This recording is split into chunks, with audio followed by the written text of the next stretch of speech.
promo video so good we had to show it twice, Rick. I mean, it's a holiday weekend. I'm out in nature. It's a beautiful day. We might as well run the clip twice. Yeah, I was wondering what just happened there. You were, all of a sudden it started going again. I was like, oh, what happened? Oh, that's all right. I mean, hey, it's a holiday weekend. Mike's working overtime. You and I are doing the pod, and we're enjoying a beautiful Memorial Day. I'm Tony Altieri. That's Riku Mukherjee. This is the DFS Jags PGA Golf Show, and beautiful weekend today. I mean, this weekend, 3-day weekend here in the States. You and I got out and got to play a little golf today. We got to talk a little bit about last week's Charles Schwab and kind of the collapse of a number of guys down the stretch, and just watching Burns just kind of eat guys up on the leaderboard, this like tick by tick, as he kind of found his way into the playoff, and then ultimately, drained a 30-footer in the playoff to win the thing. Yeah. I mean, I'll be honest. It's been a pretty since it's been a holiday weekend all weekend, I didn't catch too much of the Charles Schwab for the weekend. I definitely caught the back nine, and I got home yesterday from just hanging out, doing barbecue things, and when I got back home, it was the leaders were making the turn. My boy HV3 was in the lead, or at least tied for the lead.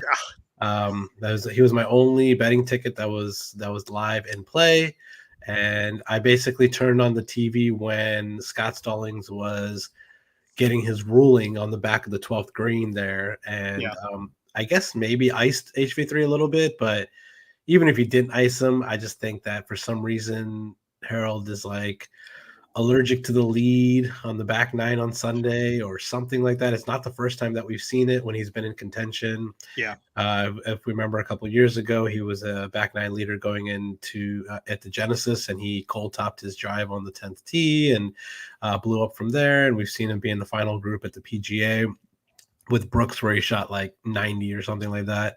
So for some reason, this guy just like literally implodes, and we saw that again, where he 4 putts, hits the next tee shot into the water, and that the rest is history. He shot a 45 on the back nine, which is pathetic, and he's got to figure that out, because I don't know if it's nerves. I don't know if he gets his swing a little shaky, but that's not going to do on the PGA Tour. If you're going to be as good as he is and play as well as he did this week, tee to green, he was phenomenal. Approach, everything, he was phenomenal until those very last 8 holes, and he completely blew up. So he's got to figure out a way to close these tournaments out, because he should not be the type of guy with his skill level, should not be somebody with 0 PGA Tour wins, especially as much as he's in contention.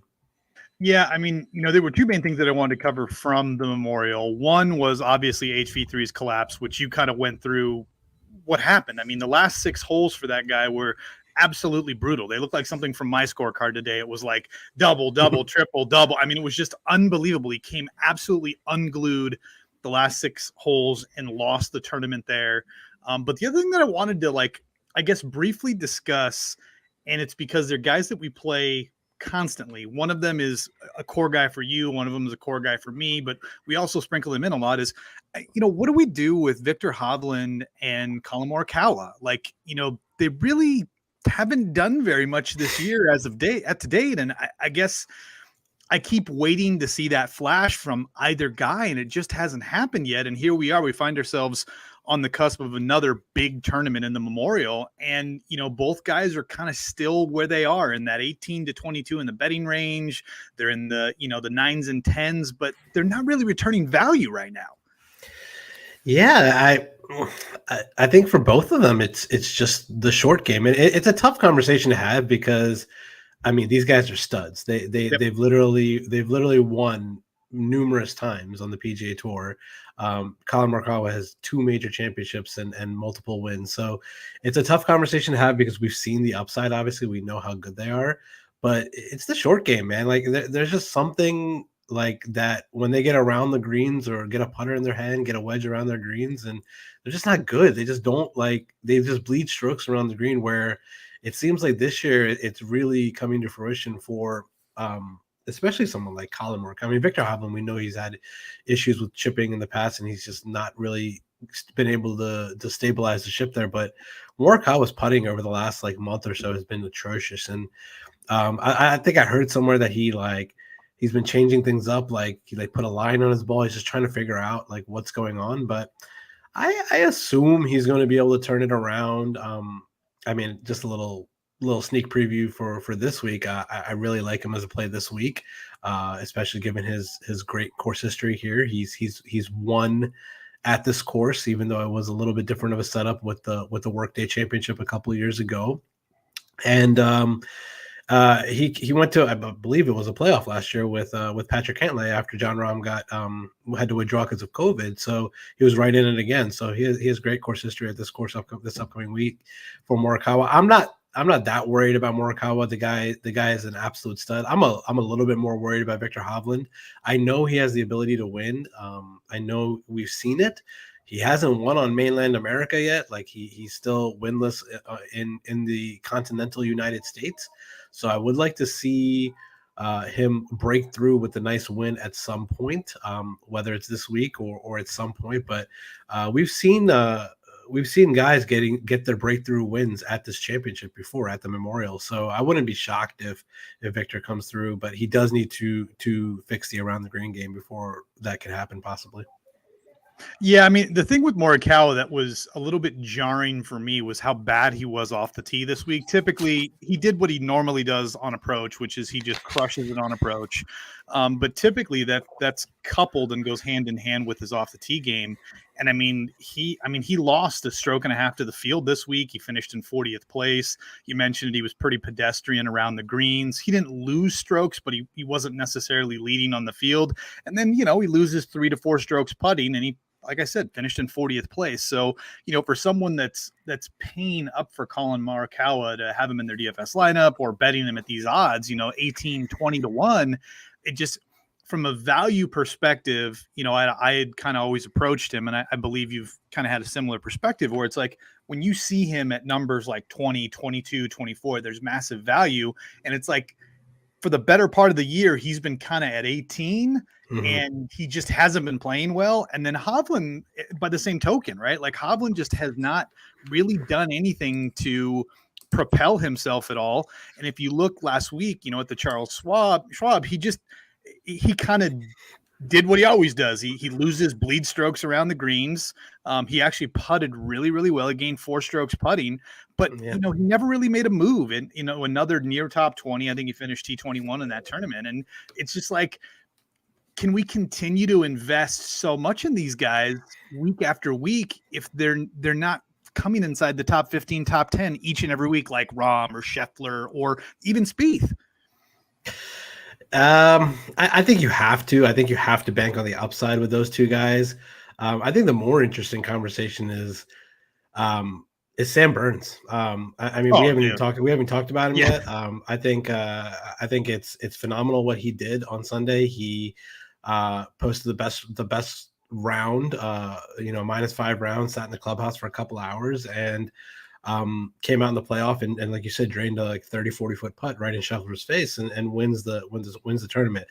So it's a similar conversation I think to have with Sam Burns. Obviously, we haven't seen Sam Burns perform in major championships like Colin Morikawa has in the past or anything like that. But I don't think it's a situation anymore with Sam Burns where back in the day where we'd only used to play him on like Bermuda tracks in Florida or something like that. I think his overall all-around game has gotten to the point where he is a threat to win tournaments anywhere in the country now. And I think I kind of have made the mistake on fading him and not really giving him the credit like that he deserves for being a kind of like a born winner, to be completely honest with you. He gets this killer instinct in him when he's in contention on the back nine and knows how to close out these tournaments. He is the only other person besides Scheffler to have 3 wins this year. So this season. So yeah, man, Burns did his thing. Very, very good stuff. Obviously Scheffler also, we can't say anything bad about Scheffler. He had the lead on Sunday. I was really shocked he didn't win the tournament, to be honest with you. And, he played really bad on Sunday. He didn't have a single birdie on Sunday, and somehow he still managed to make his way par save his way into a playoff, and he just got unlucky in the playoff. At that point, it's kind of a coin flip. So, yeah, man, good stuff out of Scheffler again this week. I think I got to get off this train of fading Scheffler and fading Burns, which I've been doing a lot of. I just don't think I should do it anymore. I don't remember who I was talking to, but I was saying how, at least in the Scheffler run, like me and you both hit him once. I hit him at the Waste Management. You hit him at the Masters. Kind of sucks that we didn't get him we haven't hit him anywhere else. But yeah, man, it sucks that his odds are so low. But I think moving forward, DFS wise, I mean, you can't take the stance of a full fade on Scotty Scheffler or Sam Burns for that matter. Yeah, I mean, Burns is interesting. I was trying to draw a corollary with, the way that he's performed in these big tournaments versus the way that he's performed in normal tour stops. And it feels a lot like Patrick Cantlay. Like Cantlay's the same kind of guy where he can go, his game travels so well everywhere. Each and every week he's in contention. We just saw him win with Xander at the Zurich, but he just doesn't really show up in the majors or the big tournaments. And it feels kind of the same with Burns by the same token. To your point, he's won, 3 or 4 times in the last 28 months. He, Hideki, and Scheffler, the only 3 guys to do that.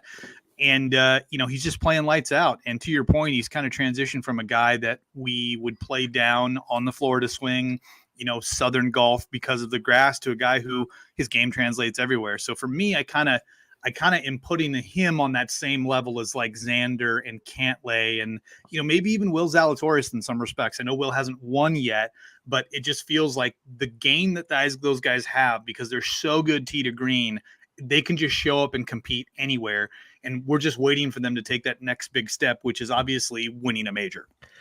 Yeah, I totally agree. And I mean, even beyond those guys, there's a big young crop of guys that we're going to talk about today with, like you said, Will Z, but like right behind him, like Cam Young, Mito Pereira. Like I got to give Mito all the credit in the world after what happened to him at the PGA Championship. He comes back, fights through a bad start last week, and gets it together, ends up getting a T7 or something like that this week. And I got to give him all the credit in the world. It seems like he's put the PGA Championship behind us, and he's going to be somebody that I'm looking to this week at the Memorial.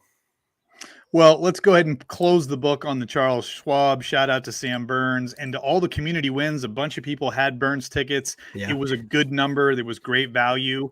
I saw, a number of postings, whether it was Feinberg or the guys at Tour Junkies, a number of people hit Burns. So congratulations to all the winners. Me and you, we did not have Sam Burns. We had a bunch of other guys who finished anywhere from T7 to T50. But, I had a good week in DFS, and I'm hoping this week we've got the Memorial. It's another very good tournament. You've got a stacked field. It feels like there's a couple of these non-WGC, non-major type events here, Torrey, the Genesis, API, where we get these really stacked fields with basically all the best guys, minus a couple, obviously. Burns and JT and Scheffler are not playing this week. But, an amazing field. And, we're at a course. It's Jack's course. It's Muirfield Village. It's in Ohio. It's a par 72. It's a beast. It's 7,500 yards. You mentioned it. Cantlay won this last year in the ROM COVID year, where he tested positive and basically had to leave after the 3rd round. He and Morikawa went to the playoff. And what we find is at this course, time and time again, off the tee game and approach are just massive corollaries for success here because of the distance of the course, the length that's here. Driving distance is a real key. Off the tee game is going to be extremely important. And those par 5s, because the par 4s are going to play so difficult along with the par 3s, you've got to score on par 5s this week. You have got to get every single birdie you can milk out of par 5s this week, because scoring is going to be tough. And I think, when we look at what that score is at the end of the week, it's going to feel very similar to, these tougher weeks that we've had here as of late, where it's like a -5 to a -10 score that ends up winning the tournament. I think the one year that it might have been Cantlay, he blitzed the field and shot 16 under and won by 6 or 7 strokes, something ridiculous like that. Yeah. But, it's really going to take a full tee to green game this week to be able to compete. And if you can utilize distance, especially these bombers like Rahm, which is why he's played so well here, you're going to have a significant advantage over basically everybody else in the field. But let's go ahead and jump into the top of the board at the 10Ks. It doesn't get better than this. Like I said, we're missing a couple key guys in this mix, but you've got Rahm, McIlroy, Cantlay, and Colin Morikawa all above $10,000. You also have Xander too at 10. Yeah, for some reason I decided to stick Xander down in the $9,000. Maybe that tells us how we feel about Xander this week. Well, he should be priced there. Like he should be like $9,600. Like the fact that he's 10-2, it's such a weird price. I don't get Xander at 10-2, man. No, he's totally mispriced. And I think if you look at it realistically, Spieth should be the guy at 10-2. I mean, the way that he's played, or Cam Smith, one of the two. Yeah, and I think what's happened is because Cam Smith's record at this course is so bad, and Spieth, he's never really contended. He's always played well and had good finishes. You're getting discounts on both guys, and to me, Xander's mispriced. But before we jump down into the 9Ks, why don't we run through the 10Ks here? It feels like everybody's going to play Rahm this week, and everybody else is going to be under-owned just because Rahm, I mean, he should have won at this course 2 times already. So I don't know. For me, because the field is stacked, it makes me want to step away from him, but we just keep seeing time and time again that the guys that are the best players at these courses play the best. Like, just play Jon Rahm. Just play him. Yeah, you don't have to tell me. He's going to be my highest owned guy in this range for sure. I made a conscious decision at the beginning of the year that I was going to save Jon Rahm for all my one and done contests for this week. I think he is, even though he hasn't been playing the greatest, we still know who Jon Rahm is. This is one of those courses where I feel like he can come to it and it's just a feel right course for him. He just sees the course better than anyone else in this field. And I mean, he's my early pick to win this week. And I'm going to push back a little bit of what you said about him being the highest owned here, because I know it's early on a Monday, but from the early ownership projections that I'm seeing, surprisingly, Rory is actually garnering a little bit more ownership than Jon Rahm this week. I don't know if it's the $200 discount. I don't know if it's because of Rory's recent form, but between those two, I mean, it's an easy pick for me. Like if I'm going to get a lower owned Jon Rahm, I will find those extra $200 and go to Jon Rahm over him, or even go down $200 and go to Cantlay or Morikawa. So, I mean, for me in this range, it's going to be Rahm, Cantlay, Morikawa. Those are going to be my guys here. I think Cantlay and Morikawa are going to be a little bit lower owned, good leverage spots. So I think it's an easy fade for me for Rory and an easy fade for me for Xander in this range, especially if both of them are going to be, garner some ownership. I'd rather go to the guys that have significant better course history than those two other guys. Here with Colin Morikawa winning once here in a playoff last year, Cantlay winning 2 out of the last 3 years here. Yep. Jon Rahm, obviously, we know should have won back-to-back titles here. Man, those are my 3 plays for sure up here, especially if these ownership projections continue to stay like this, where those 3 are going to be a little bit lower owned than Rory. It's an easy decision for me. I'm just going to fade Rory and fade Xander and just play the other 3 guys. So it seems pretty straightforward to me, especially with those ownership projections. And I will say that I really wanted to figure out a way to get Jon Rahm on my betting card this week. I've gonna have to juice him up, dude. I've thought about it. I've tried to figure out what I've thought about it for a long time, because I'm like, I think Rahm is the perfect bet to make at Memorial, and I just I can't bet him at 10-1 or whatever it is. So I've only made 1 bet so far this week, and I'll obviously tweet out my entire card later this week. But I did juice Rahm up a little bit. I got him at 20-1, parlayed with the Golden State Warriors to win the NBA Finals. So I placed that today. I juiced Rahm up from 11-1 to 20-1, and that's basically the start of my card. So Jon Rahm, Golden State Warriors, parlay to win 20-1 is my first bet of the week, and Rahm's going to be my highest owned guy in this range for sure. I wonder if, because of the way that pricing has come out, because basically the 8Ks, the 9Ks are loaded full of guys. I wonder if that's making people choose Rory to get that $200 worth of room, right? Because Maybe. I mean, the 8Ks are packed, the 7Ks are packed. There are a ton of really good guys in those ranges. And if you play John Rahm and you grab a guy from the nines, let's say like Victor Hovland, you're basically going to have to grab guys from down in the low 7Ks and the 6Ks, and it basically makes you miss everyone in that 8K range. Yeah. So I'm curious if, because of lineup construction, the folks that are doing this, obviously, like you mentioned, it's Monday, it's a holiday. We're probably not getting a ton of lineups generated on Fantasy National or through Rick Run Good or through any of the other sites that are out there that we're utilizing to track all this stuff. But I really do think that's having an impact, because people want to play the guys in the 8,000s, and it becomes difficult to do if you want to take a guy from the 10s, a guy from the 9s, or two guys from the 9s. It's really hard to take Rahm and one other guy and then jam an 8K guy in there without having to go super deep in the 6,000s.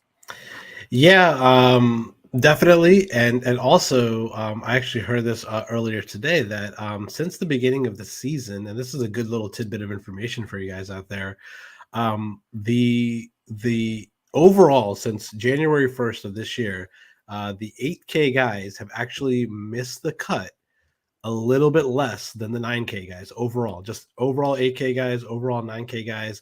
I think it was like 24% miscut rate for the 8K guys and like 27% miscut rate for the 9K guys. So these guys at the 8K, I mean, we'll talk about them in a minute, but I feel like they're very interchangeable, the 8K guys and the 9K guys. So you got to pick your choose up here, and then just kind of figure out like where your lineup construction where you want to be. Like if you want to skip the 9Ks and make your lineups different that way, or if you want to skip the 8Ks and make your lineup different that way. So it's just a decision that you have to make. We'll obviously talk about all the guys in those ranges, but yeah, I just want you guys to know that overall, like just for the thought process of, just because a guy is priced in the 8K range does not necessarily mean he's a worse golfer than the 9K range, or like what you're looking for on DraftKings. You're looking for them to, outscore their price tag. So you're getting that a lot more frequently, not a lot more frequently, but in general more frequently with the 8K guys and the 9K guys. So it's an interesting thing to think about. Obviously, this is golf and everything is completely random anyway. So you just got to kind of stick with your guns and play the guys you like. Yeah. For me, I know you love Rahm, and for me, it's going to come down whether or not I can fade him completely. It seems like a terrible move, like I mentioned a few weeks ago here, like at the PGA Championship, where I just took a stand and I faded Scheffler. It worked out great for me because he missed the cut because he was in the bad wave. But I think you can take two ways to approach this. You can, like, let's say you're building 20 lineups. You can take 10 lineups and make them John Rahm lineups, and then you can take the other 10 lineups and make them non-Rahm lineups. Mm-hmm. And I think that's what a lot of people are going to do who are doing a lot of these MMEs, or doing 150 is basically 50% Rahm, 50% without Rahm, and then go from there. And then you've got coverage if he does show up and play well, which we all suspect he will. You talked about his track record. Other than Patrick Cantlay, he's got the best record of anybody here. But let's say I'm fading John Rahm. I actually really like Cantlay, Morikawa, and Xander here. I find myself never playing Rory, and I always find myself not getting bit by that because he wins so infrequently. He's always contending. He always seems to find his way into the top 5 or the top 10, but he never really scares me like he's going to win a tournament anymore. And I don't know. I have no problem fading him. So for you, it's Rahm up here. I think if I was going to circle on one guy just because of the discount and the way that I want to build lineups this week, I think I would probably go with either Cantlay or Xander, one of the two. Yeah, I think between in the middle right there, I think Cantlay is the play for me. This is, if I'm not mistaken, this is not a major championship, right? This is a regular, it is not regular tournament. All right, so then in that case, Cantlay for me. The guy's been an absolute stud at this course. He's been an absolute stud in any tournament that he tees it up in that's not a major championship. So for whatever reason, just continue to fade him in majors and play him at these courses where he plays well. Absolutely. Dropping down to the $9,000. It starts off with Xander Schauffele at 10-2 because he should be priced in the $9,000 range. He is not this week. He's getting the bump of having played very well here his last 2 tournaments and the win from the Zurich, because prior to that he was pretty terrible. Yeah. In terms of where we expect Xander to be. But also in this range, you've got Cam Smith, Spieth, Zalatoris, Hovland, Matsuyama, who's got an unbelievable track record here, Matthew Fitzpatrick, and then everybody's darling this week, Shane Lowry. It feels like no one's going to play Cam Smith or Jordan Spieth, and everybody's going to play Shane Lowry and Will Zalatoris and Victor Hovland. I don't know if that's how it's going to shape up, but just in a little bit of research that I was doing and looking at the numbers, it feels like those guys are the ones who are going to get all the steam going into this week. Matsuyama, I think, is going to do what he normally does, where he's going to be in the high teens, right? So he's going to be somewhere between kind of 13 and 18, and that's just kind of where he lives week in and week out. Yeah, it's really tough to say early on a Monday, because right now I'm looking at very similar ownership between everyone in this range. It's very spread out between like 12 to 18%. The lowest guy coming in right now, it's Fitz, and I get that. I mean, this is probably not it doesn't seem like the best suited track for him. But yeah, it's pick your poison here, man. I think at the end of the week, Cam Smith, like you said, is probably going to be lower owned. Jordan Spieth is probably going to be lower owned. But I can't deny how well Shane Lowry has been playing this year. Yeah. He's been, outside of Scheffler and Cam Smith and Sam Burns, he's been probably the best player on tour. And his ball striking has been unbelievable. His approach play has been unbelievable. I think at a flat, $9,000, it's a really, really fair price for Shane Lowry. He has decent course history here. He finished 6th place here last year. Missed cut before that, and then a couple top 30, 40 finishes on the years he played before that. So right now with his form, I definitely like Shane Lowry the best in this range. I mean, I also like Will Z and Hideki. I get the love for them, but I mean, Willsey just continues to kind of break my heart week in and week out for these regular tournaments. It's tough for me to play him at a non-major. Seems like he's more built for major championships. I get the miscut last week. I'll give him a pass for that, because he was coming off of a playoff loss the week before the PGA. But I think in that middle section right there, I think I'd rather go to Hideki over Vic or Will Z or Spieth or anything like that. So I think for me, favorite play in this range is Shane Lowry. Second favorite play is Hideki, obviously a past winner here, great course history here. And I think I'm going to go to Cam Smith. I think even though he has terrible course history here, this is a different guy this year. He's not the same Cam Smith as before. Even though the courses have no correlation with each other, it does seem like players that play well at Sawgrass tend to play well here for some reason, even though the courses are completely different. And I'm just going to look at his performance at the PGA, where he smoked the field in tee to green. It was so good tee to green and couldn't putt, and just assume that he's going to be able to flip his putter back around to normal Cam Smith putter like tendencies and be able to be in contention this week. So I think for me, it's going to be Shane Lowry, then Hideki, then Cam Smith, and then the rest of the guys are just kind of blah for me. Yeah, the Cam Smith play is interesting because I think the course history is steering a lot of people away from him. And then, of course, the key stats. I mean, we talked about it a little bit off the jump, is that the off the tee game is so important this week. And that's probably the weakest part of his game that can go sideways, right? Like we saw it like at the Players Championship and multiple times, like he'll just pound the ball like into the woods. But he's played phenomenal this year. And to your point, like really where he fell behind the pack 2 weeks ago was the fact that his putter went cold. So you just got to hope, to your point, that flips back. And if you can get him at like single digit ownership, I mean, that's very hard to walk away from, because you're getting one of the elite players in golf today at single digit ownership. Like you, I love Hideki. We talked about it on the golf course earlier today.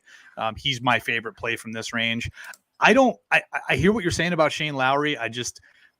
For me, because he is going to be so chalky, it makes me want to stay away from him, because I just feel like there's options here and in the 8Ks that I can pivot to and get just as much win equity. There's no arguing that he's probably the best player without a win this year, other than maybe Cameron Young, right? I mean, in terms of his current form. But for me in this range, I'm going to say it's Jordan Spieth and Hideki. Hideki's 1, Spieth 2, and then Xander's 3, right? But he's in the 10K, so he doesn't count. But yeah, I think Hideki and Jordan are where I'll end up. And I may go heavy back into Jordan again. You know, I've been playing him week in and week out just because the form has been so good.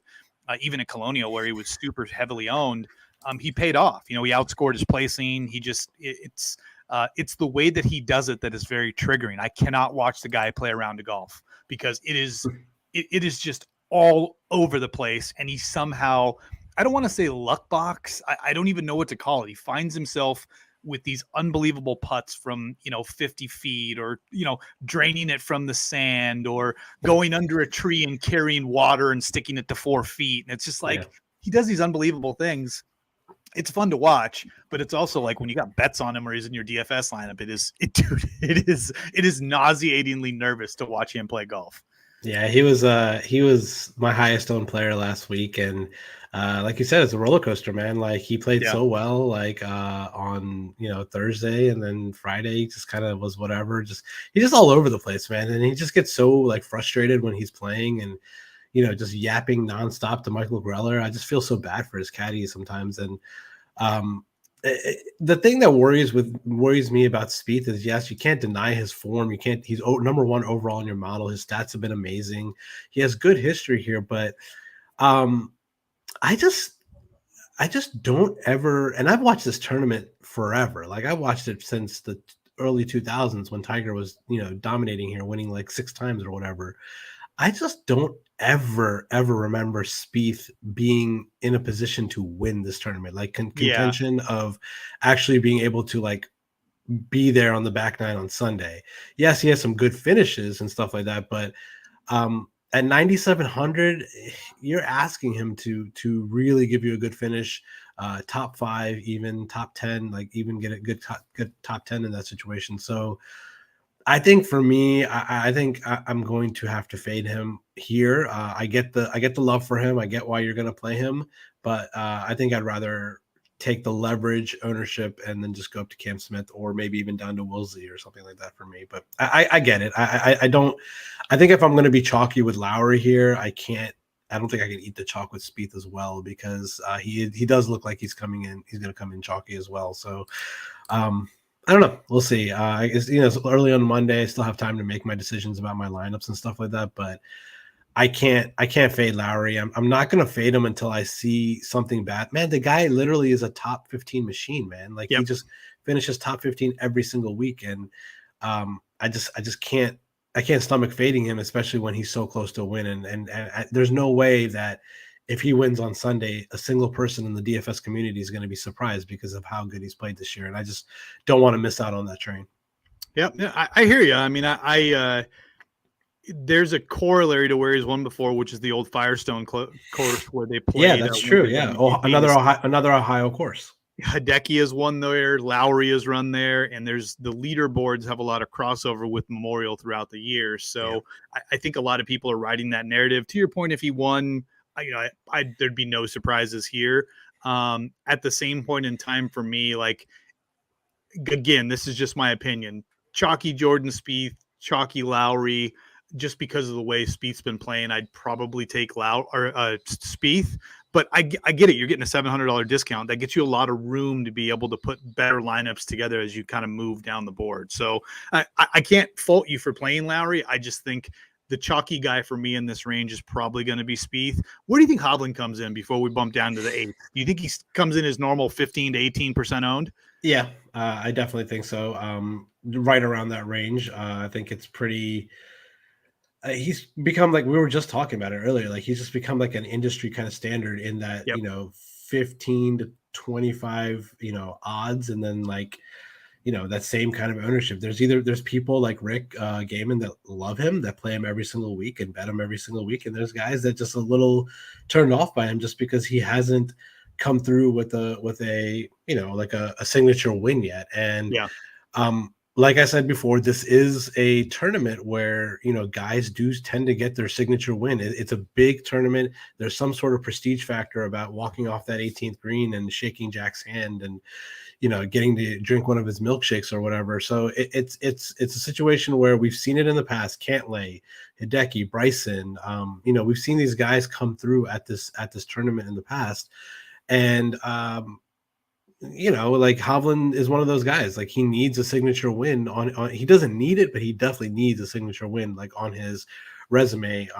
Whether it's this week or whether it's at a tougher course like in a couple weeks at the US Open, I'm not sure, but I would like to see Hovland get a nice big field, strong field win, so that I can, stomach being heavy on him and know that he can actually close the door on Sunday. But for me, until I actually see that, I'm a little weary to play him, and I obviously I have a soft spot for Will Z, so I'd rather just go to Will Z or Hideki. Yep, like I said, I love Hideki here, so he'll be my most heavily owned guy. Dropping down in 8,000s, this is the range that I absolutely love. There are a ton of names here. Like I could see building a lineup that's nothing but guys from this range. At the same token, there's really nobody in this range who's got great course history. I mean, Homa's really the only guy, and it's because course history is okay. It's not great. There's some crossover with course styling and length with the Genesis. So you've got Neiman and Homa in this area. But I mean, whether it's, Mito Pereira at 8,000 or all the way up to Sungjae at the top, this is stacked, and I just don't know who's going to come in super chalky because there are so many options here. I think because of that ownership's going to get spread out here. So I feel like you can just kind of pick which guys you want to play out of this range and just run with it. Yeah, man. I love this range. Besides two guys, I think the rest of the guys are playable, and those two guys for me that I'm just not going to play are going to be Daniel Berger this week. Something's wrong with him. I'm not really sure. He just he doesn't seem like he has just watching him a little bit last week, like he's stretching his back after every swing. I just feel like he has a lingering back issue that it's just not there. And he made the cut on the number last week. He played all right, like on the weekend, but just not there for me. And Abe Answer, I just never really get to him. He's one of those guys that just doesn't do it for me. Just doesn't get my juices flowing like a like a Neiman would or like a Mito would or something like that. Like I just can't get there with him. So those are two easy fades for me in this range. I mean, what I'm going to say. That I'm going to tell you that Cam Young is going to win this tournament, right? I know. I've heard it. I think 3 or 4 times this year already. Yeah. I mean, eventually he's going to do it. Like, I don't know. So close. He's so close. He's so like, I'm sure like most of the DFS community has learned who he is and stuff like that, but I still feel like he's kind of like an unknown kind of name in like the general public. So when they see this guy, I mean, I guess people know his name a lot more because of his performance at the PGA a couple weeks ago. But I've been on this guy all year. He's been so good. I can't fault anyone for wanting to eat any sort of chalk with him. I feel like 8,800.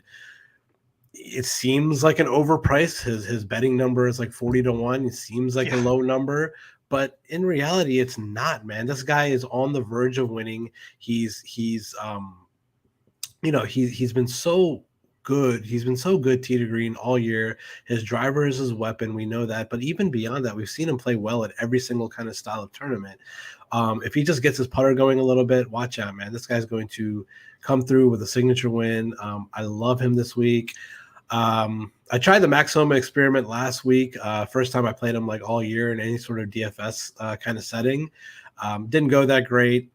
I don't know. I'm kind of whatever on him, but definitely towards the top here. I love Cam Young. And if we're going to go with the Genesis kind of comp here, I mean, you got to go Neiman too. I mean, that's my guy. Neiman and Young were the two guys that finished 1-2 earlier this year at that tournament. But I play him every week, and why not go back to Mito at 8,000? I mean, 8,000 Mito, probably a little bit of an overprice in this kind of field, but I have my faith in him. So typical stuff for me in this range: Cam Young 1, Neiman 2, Mito 3, and then I'll even put a 3B here. And I haven't been playing him. I'm kind of late on this train. But I think Davis Riley is Yeah. really showing me something, man. He has been ever since he lost in the playoff at Valspar to Sam Burns. Then he kind of had a couple bad tournaments, but for some reason, ever since the Zurich when he teamed up with Will Z, he's been on fire. Like this guy's in contention every single week, and I think this last week he got another T5 or T7 or something like that. So I like the young guys, man, in this range. I'm just going to roll with those guys, but I can't fault anyone for wanting to go to one of the classic names like Sung Jae or Corey Connors or Keegan Bradley or Seamus Bradley. Like those are the names that I'm a little bit more weary on, but I can't blame anyone for playing those guys because all those guys their ball striking is phenomenal. So can't deny that those are good approach players. Like you said, if you wanted to build a lineup in this range and just have 6 guys in this range, can't fault you. Yep. Yeah. I mean, no one's going to play Berger.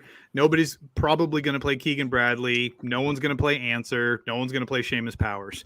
The other guys that are not on that list, everybody's going to be playing all of them.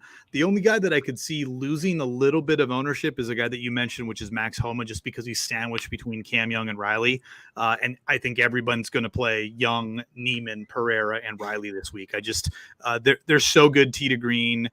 They've proven that these tough tracks, they can show up and play well. So I just feel like all 4 of those guys are going to probably garner the most ownership, but it's not 20 to 25% chalk. It's like 15 to 16% chalk because there's so many options in this range. Yeah. So I like I said, my thing is pick your horses in this range, figure out which guys you want to play, and don't worry about it. And if you want to get a little bit tricky or different to play a little bit of game theory, do it in the 7Ks, do it in the 9Ks, take your leverage on ownership in other places and just play whoever you want in this range.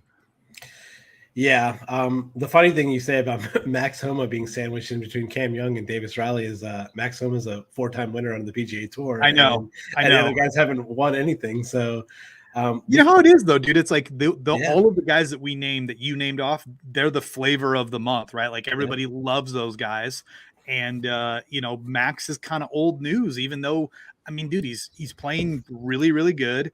Even last week where it wasn't really like what I would call a very good course fit for him, he still, made the cut and played pretty good and scored well in DFS, but he didn't do anything spectacular. But I just think that there are so many options here. You can just play whoever you want. Yeah.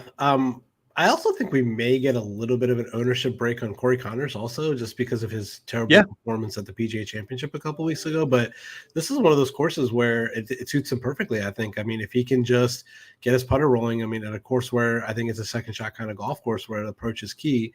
I mean, who's better at approach than Corey Connors? He's one of the best in the world. We already know that. It's who he is. Just got to hope he rolls in a couple little putts. And if he's going to be coming in lower owned, I wouldn't mind going to some Corey Connors. Definitely would, much rather play him over Berger or Answer in this situation than those 2 guys. So I definitely think if there's a little bit of an ownership break on him, then I don't mind going to Connors as well. Yeah, I mean, there's some hardcore DFS guys that are going to end up playing him because, to your point, he is such an amazing ball striker. But yeah, I mean, I think he's a very viable option. His course history is okay here. I think he's made 3 cuts. He's never really made some noise. He's got 1 top 25. But to your point, the long-term form, the kind of player that he is, it should be a good setup for him. And you just need him to have that 1 week where he putts and chips well. He putts and chips even with the field, and he'll find himself in contention because the ball striking is immaculate. Yeah, he took the words out of my mouth. I don't, and he's going to make a hole in one at some point. The guy makes a hole in one. Oh, dude, he's a hole in one machine, dude. It's crazy. I feel like every 3 weeks we see him get a hole in one. Yeah, so that's good for DK scoring too. But yeah, I mean, like you said, this is range. Pick your guys, and I think the clear fades for me are going to be Berger, Answer, Keegan. Like those are the clear fades for me, and then and Power maybe even though this course could potentially suit well for Power. But I think with Power, we've learned one thing is that you want to play him at birdie fests and not like a difficult course like this tends to be. So definitely don't know if I can get to Power. I'd much rather go to Mita in this situation. Yeah, he's probably the one. Him and Berger are the 2 guys that nobody's going to own this week. No. Nobody's going to play Berger and nobody's going to play Power this week. So, But all right, dropping down into the 7,000s again, a good mix of guys. It feels like there's a few names that are garnering some steam, but I think to this point, is DeChambeau still in the tournament, or has he withdrawn? He is. He's still playing. So he's in here. You've got Bryson, who is a former winner at 78. A couple other notable names just to throw at you as we look at the list. Harris English is back. He's been out for quite a long time, so he hasn't withdrawn either. He's back in the lineup. Ricky Fowler, who's quietly been playing very good and has very good course history at the Memorial. He is playing this week and is priced at 7,200. We could see chalky Ricky Fowler for the first time in 3 years. Anirban Lahiri seems like he's gathering and gaining some steam going into the week. Noren's back. Leishman's back. Gary Woodland burned a lot of people, including myself, last week. Myself he's too. Back. Yeah, he's back in the lineup. But an interesting range. Adam Scott, who we haven't seen in a while. Patrick Reed also playing very, very well. So who do you give me two guys from above 7,500 and two guys from below 7,500 that you like from this range, Rick? All right. Well, I'm wearing. I'll tell you right now. I'm wearing Puma right here, and I got my orange and I got a Puma hat on. Okay. I want you to take a guess who I dressed up for today in this range. Is it Bryson or is it Ricky? Who's the guy that I'm going to go I'm to? saying Ricky Fowler. I know what a Ricky Fowler fan you are. Fanboy, dude. It is tough to stomach. You may want to throw up, but Ricky Fowler is the play this week at 7,200. I love him this week. He's turned it around a little bit, man. His ball striking's gotten better. His off the tee's gotten better. His putting's kind of still shit, but I feel like, so overall in the history of Ricky Fowler, we know that he's a good putter. He's just been a really shitty putter for the last 2 years. But yep. I think at a course where he has such good course history, it obviously means he knows how to read the greens right a little bit, or like he has like some comfort level on the greens. But yeah, Ricky Fowler at 7,200 seems like a really good value this week. He's definitely my favorite play in the whole 7K range. The other guy below 7,500 that I like, I'm going to go back to my boy Anirban. I think he's been playing good golf, and if we're going to do if we're going to say something like I said earlier, where players at Sawgrass play well here, he obviously played really well at Sawgrass earlier this year. I definitely like Anirban Lahiri and Ricky Fowler. I don't know if I'm just being a homer in this situation and playing my two favorite golfers in this situation, but I think they're good values, and I think they're good players. I mean, we can even see it in your model in this entire range. Lahiri is the best overall in your model below 7,500. So definitely like those two guys below 7,500. 7,500 and above. I'm gonna go. I'll say my favorite play is probably still Chris Kirk. I think Chris Kirk played really well last week. He's been showing me something over the last couple of weeks where I don't have any sort of hesitancy to play him. I think it's another course where approach, like you said, is really key, and I think his approach game is phenomenal. So definitely like Chris Kirk. So I've been debating in my mind what I feel about Patrick Reed, like. How did I know you were going there? Oh, did you say you didn't know I was going there? I said, how did I know you were going there? I mean, he like I told you on the golf course earlier, he went back to his old driver, and we've seen his improvement off the tee over the last couple weeks. But the thing is that like he has good course history here, 5th and a 10th the last 2 years. But for some reason, I just feel like with Patrick Reed, I'd rather play him at a course where he really, really needs to grind out pars and stuff like that. I feel like at times this course tends to, chalk up a lot of birdies in this situation. So I just don't know if I like anyone else above 7,500. So if gun to my head, I'd probably say Kirk and Reed are my two favorite plays. All the other names are just a little blah to me. I don't really know anyone else. Noren, I guess, is my third favorite play in this situation. But Patrick Reed's one of those guys where you know what's on his mind. He's very competitive. He wants to be on the President's Cups team. He's itching to win. I've seen his US Open numbers be like 125-1 or something like that, which is a really good number, I think, for a course where you need to grind out pars. So What are your thoughts, man? I mean, you gotta. I think I need a little bit more selling on Fat Pat here. So tell me what you think. Dude, I I think Patrick Reed's gonna win this week. I do. I just there's what he was dying off the tee, and to your point, he made the switch in the driver. All of a sudden, now he's back to hitting fairways. The scrambling has never left. The putting's never left. And I think it feels a little Spiethian where it's like, hey, the ball striking numbers are starting to show, but the putter has not abandoned him. So I love Patrick Reed here this week. He will be a staple in my lineup. He might even be my most heavily owned guy this week, which sounds like a terrible, terrible thing. I mean, I just told you my heavily owned guy here's gonna be Ricky Fowler, so it's not like we're giving great information. I feel like it's 2016 right now. Yeah, like the guys that we're playing, Ricky Fowler and Patrick Reed. What's going on here? Like, why are we playing these two total jabronis? Total jabronis, where we could play like Tom Hoagie and Cage Lee, who have won this year in the PGA Tour season.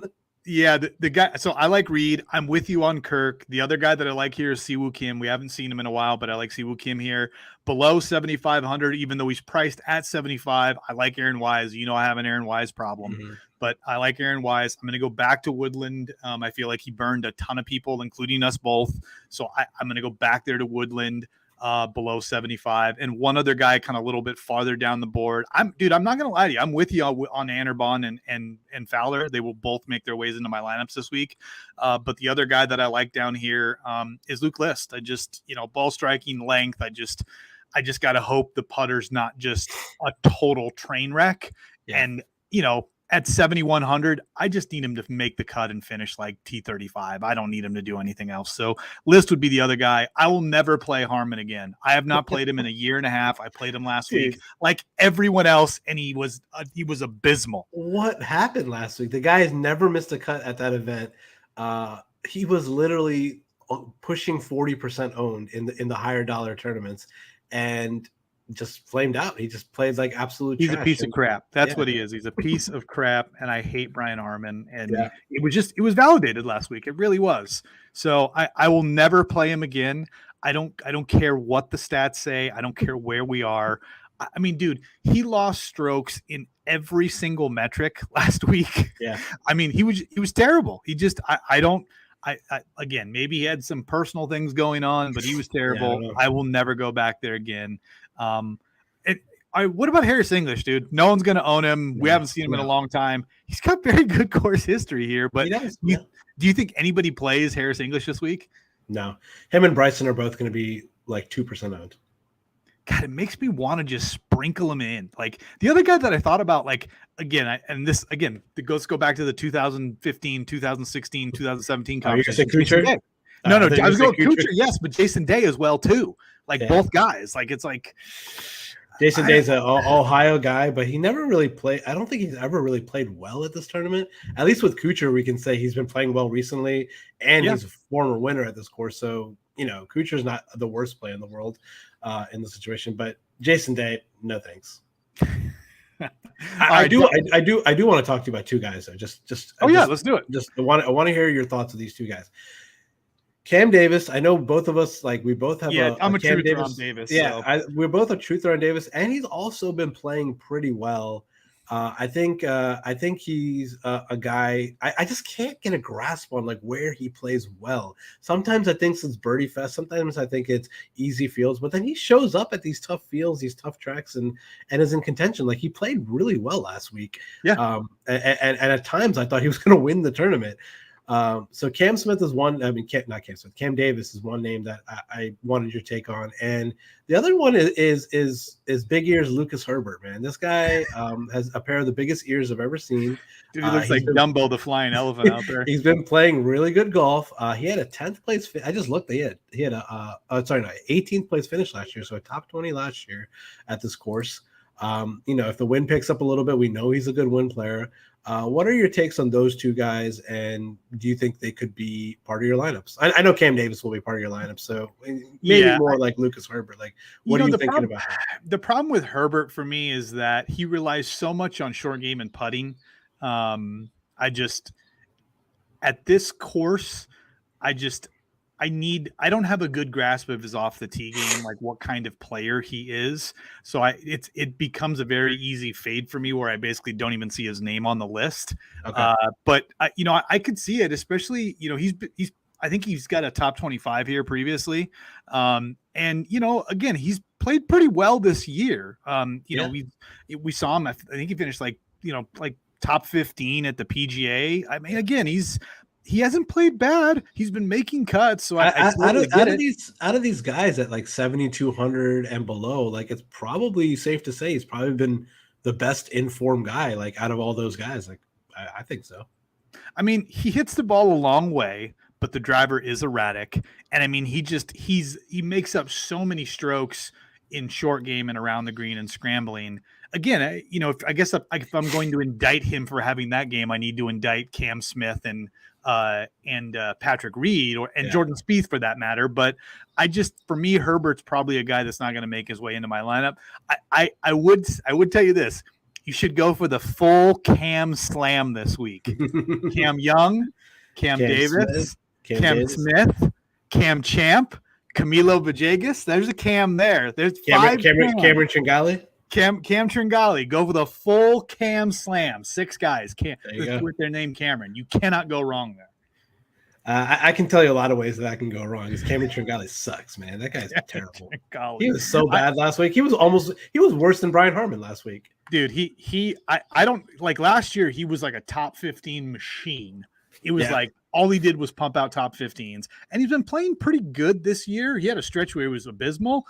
And he had made a couple cuts in a row, and then he was terrible last week, dude. I mean, something happened to him and Brian. Maybe they were paired together and they witnessed like a murder or something. I don't know, but they both died last week. I will say it was great for me because sometimes I play some high dollar, like cash game, like heads up or like 3-way. And like some of the pros, they like Brian Harman and Cam Tringali were staples of their cash game lineups last week. So I cleaned up in cash game last week.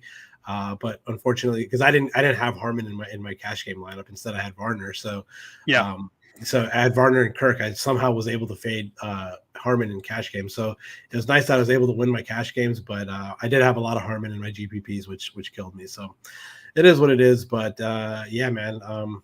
Let's move on. Dropping down into the dumpster below 7K. There are a lot of names here, and I kind of went ahead and highlighted the guys that I liked in the different price ranges here. I really do like Kurt Kitayama. He's been playing fantastic. Yes. Him and Lipsky, like those two guys for me, like I've been playing them all year. I like him a lot. The other guy that's been playing sneakily really well that nobody's been talking about is Brendan Steele. Like he's been playing very, very good. This is a course where he does play well traditionally. If you think about what he does, he's another one of those tee to green guys that just pounds the ball down the middle of the fairway, very good on approach, and he gets a hot putting week every now and then. So those would be the 3 guys that I like the most. And then the other guys that I highlight, like Patrick Rogers has been playing very well. This is a proven, Ryan Palmer track. And then the other guy that's got a pretty good track record here way down the board is Danny Willett. And then I even highlighted, because you're going to hear him talked about, as Bo Hogue. I think Hogue's dad or something like that is the superintendent at this course or something like that. And, he's had 2 made cuts at this course. And if you're going to drop, I have to go all the way down to min 6,000, grab you some Bo Hogue, because he'll probably make the cut. He's very, very familiar with this course, and it's proven that he can hack it at this level on this track. Okay. I like that. I like the Ryan Palmer call. Obviously, we know anytime Ron plays well at a course, Ryan Palmer also plays well. I like that call. I like, even though I don't know how he's going to make it to Ohio in time, because we just played with him in golf this morning, Kevin Streelman. That dude was like, he could have been Kevin Streelman's older brother. Yeah, we played with it. Me and Tony played golf with this guy this morning, and he looked exactly like Kevin Streelman, looked like his older brother. But Kevin Streelman has great course history at this course, a bunch of top 20s, a 4th place finish a few years ago. And he murdered a bunch of people last week, including me and DFS. So definitely going to be low owned. Yep. They definitely don't mind going back to him. Johnny Vegas, I feel like this is a course that could potentially set up well for Johnny Vegas. I've been playing him a lot recently. Brendan Steele, I love that call, man. Brendan Steele, he had lost his ball striking. We always know he's been a long hitter off the tee. He's been a terrible putter his entire career. We already know that stuff, but for some reason he had lost his approach game last year. But that has turned around, and he's been back to normal Brendan Steele, where he's good off the tee and good tee to green and just can't putt. And in the past, we've seen people win at this tournament that are terrible putters, like Jason Duffner and whoever. I can't think of my head. Hideki, a terrible putter, has won at this course. So Brendan Steele is someone that I like, where, you know, just play tee to green, make a couple putts, be in contention at 6,600. You're looking for, you know, someone to just kind of make the cut there. Yep. Dropping below, I love the Kitayama call. He's you know, been playing phenomenal golf. Definitely will have him sprinkled in my lineups. Couple other names for me. Bo Hostler, he played all right last week. He was. I do like Hostler as well. It's not a good course fit, but he's you can't argue against how well he's been playing as of late. He had mentioned on Saturday night, I think I read somewhere, that something in his hand was bothering him, like he was having pain in his hand, which is maybe why he didn't play the greatest on Sunday. So maybe if he gets some treatment this week, you can go back to some Bo Hostler. Not a bad sprinkle for me. Danny Lee played pretty good last week. I don't mind. He's always a boomer bust kind of guy. He had the round of the day on Sunday. Yeah. Below him, not many names. I mean, Jason Duffner, obviously a past winner here. I don't really like it, but I mean, it's whatever. His course history is good, but I mean, dude, he has not made a cut in, like, I don't know, 8 weeks or something ridiculous like that. Yeah, so I'm probably out on any of those kind of guys. EVR, I have an EVR problem, so I'll definitely play some EVR this week. I like that. I kind of like that little like pocket right there with Ramey, EVR, Glover, and Sahith. Like that little 6,600 to 6,500 range, and Brendan Steele. I like that like little pocket right there of guys that I could definitely go to. Not playing Matthew Wolf, he sucks. I don't care if he's terrible. I don't care if he's flat 6. I'm not going to play him. Yeah, he's garbage. And that's about it for me. I don't really have any other names. Peter Malnati has been overall really good recently. His recent form has been great. He had a, you know, pretty bad, like he missed the cut, I think, like on the number last week. So yeah, I don't really care too much about that. So Peter Malnati is a good number. So him and Kitayama are probably like my 2 favorite guys in that 6,300 range. But like we said before, like pick your poison. You know, I don't really know who Jediah Morgan is. I don't know any of these. I don't know who that is. But yeah. Yeah, I think overall my favorite plays are going to be like Palmer and Vegas, Streelman, Steele, and then that little pocket right there of like Kitayama up to like, you know, like Brendan Steele, like that little range right there. Those are the guys that I kind of like. Yeah, I mean, I could see sprinkling in like maybe here and there like a Neesmith or a Small, or even JT Post, who's been playing very well as of late. He was so bad last week. I know he was terrible. Yeah.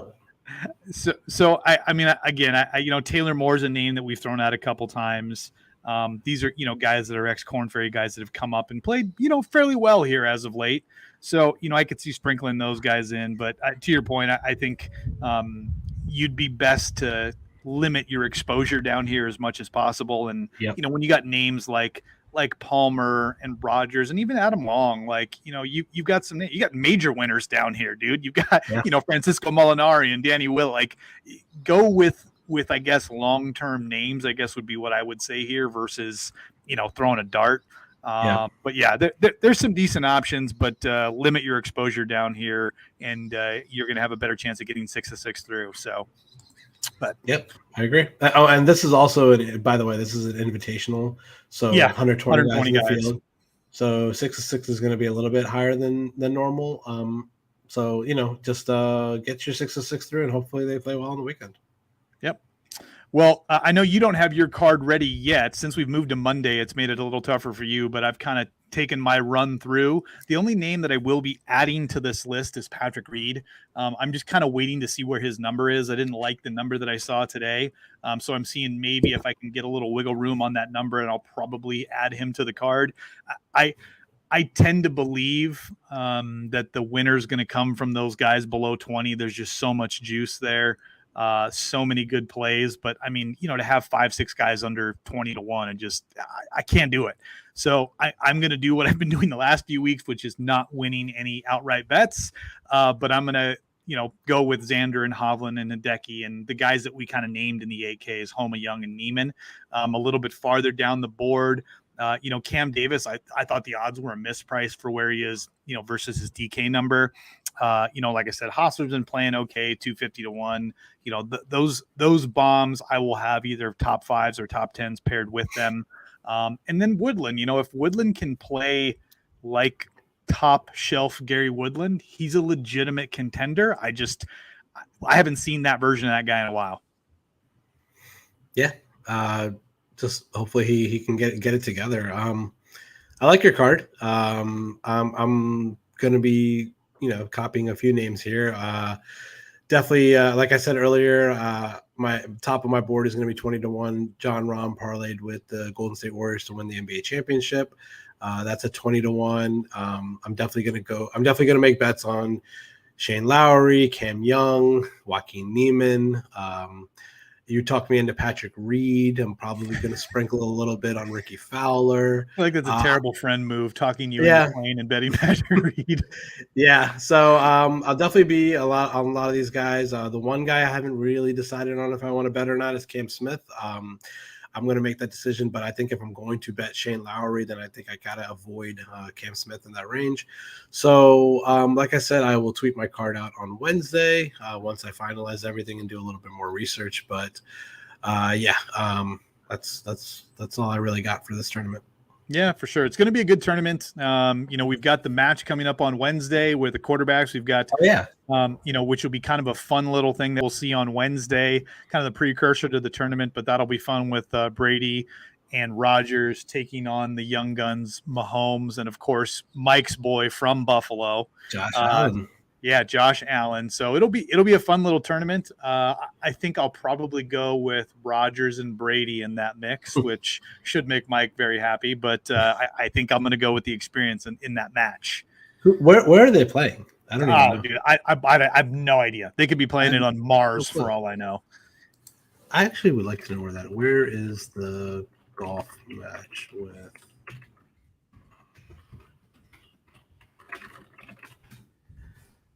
Oh, they're playing at the Wynn. Okay. Well, the Wynn. Okay, so they're playing in Vegas at the Wynn. Which is where Bryson and Brooks played their match. Yeah. Okay. Yep.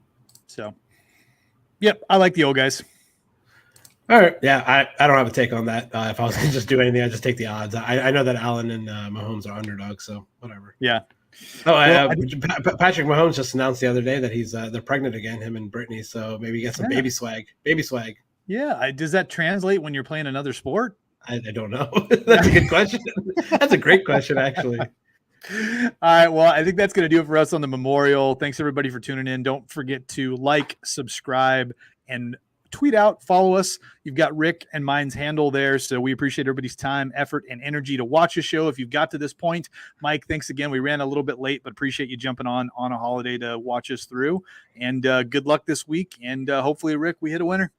Let's do it, man. We need to get one. We need to get some balance in before the U.S. Open. Let's go. Absolutely. Everybody have a good night, and we will see you next week. Yep.